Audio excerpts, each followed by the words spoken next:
Hermes Trismegistus, a name which means Hermes, the 3 times great. Besides from being considered the founder of the esoteric philosophy of Hermeticism, is being considered the first magician of the Western culture. He wrote a small text that you easily find on the internet as a PDF, as a free PDF, called the Emerald Tablet, that has to do with the artificial creation of gold in alchemy, which is often considered the metaphor for the evolution of the soul. In this booklet you find the statement, as above, so below. It means that everything on earth has the counterpart in the invisible reality. Therefore, the same dynamics that you find here on earth between good and evil, you will find them in the invisible reality, or I should better say, in the invisible realities. Therefore, the people interested in the subtle realities should pay attention to the entities they contact through their capacity to perceive the subtle realities, because moving in a world that doesn't vibrate as we do may result extremely dangerous. John Fortune was a British psychologist in the early 1900s in London, who at the time was the most famous and most well-paid psychologist in the UK. In spite of the success that she had as a psychologist, she realized that psychology couldn't explain many aspects of the interiority of the human beings, because psychology didn't seem to be able to grasp the entire complexity of the human soul. Therefore, John Fortune approached the magical arts, at the time called occultism, and soon became as well an incredibly famous ceremonial magician.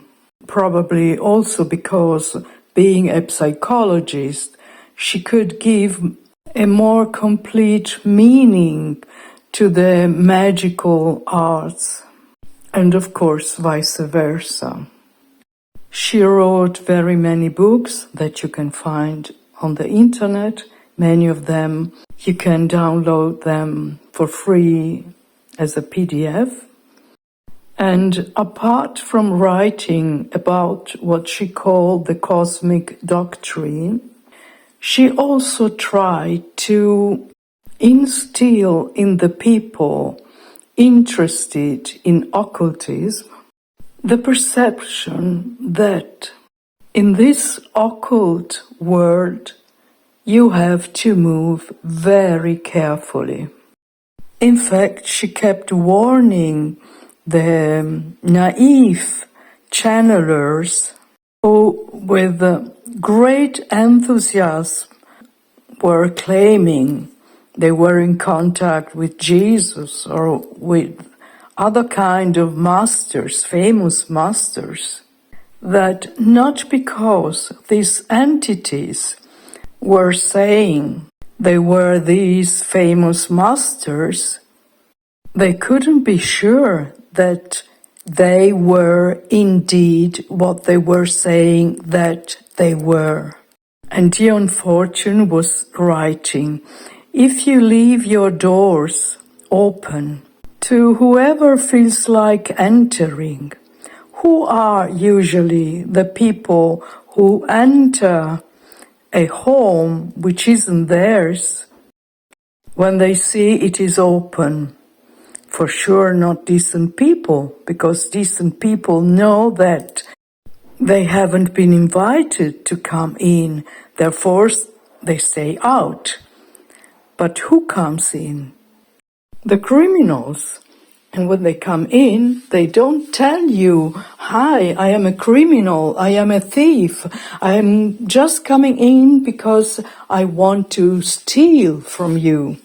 No, they won't say that, but on the contrary, they will flatter you, telling you what you expect to hear, how good you are, how beautiful you are, and so on.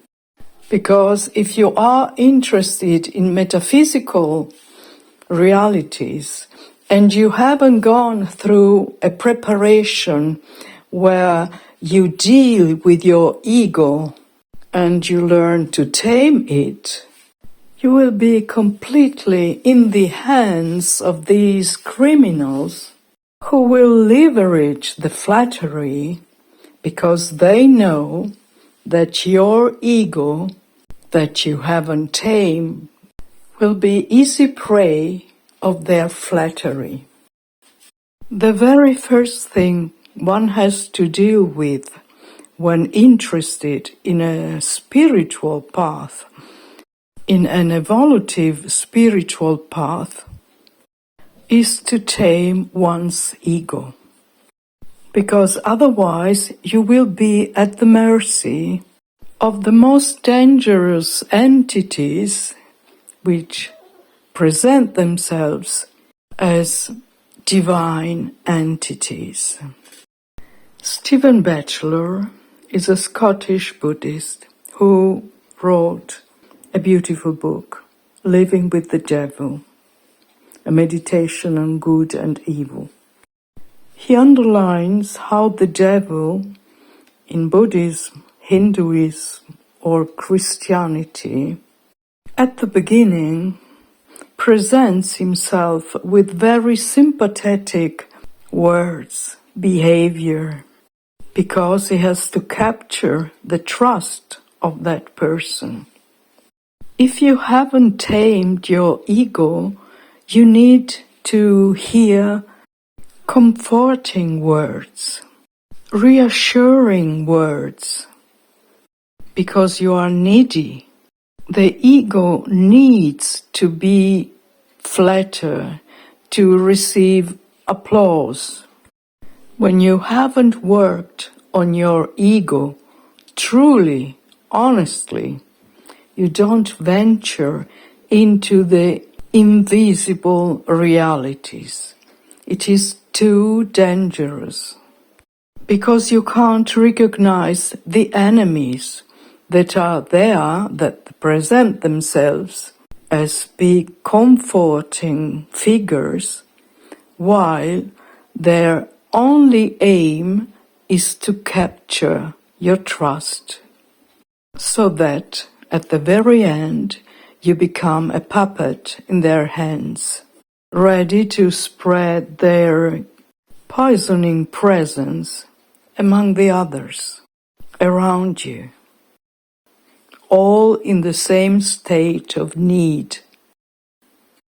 You can't be vulnerable when you approach the invisible reality. Therefore, the first lesson is to learn to recognize your own needy ego and to tame it, to go beyond the ego.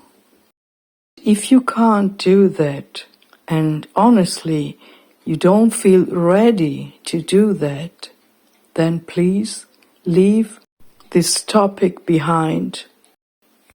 Leave your ego, because it seems that you still need to express that part of yourself, of your human being, until you will reach the point where you feel you are ready to a deeper work on yourself, within yourself, and make a further step into your evolution. Everything has its time. You can't force your ego if you haven't learned to fully express it, so that at the end you will be able to really recognize the vibrations of your ego. You know it, you have experienced it. Now you are ready to tame it.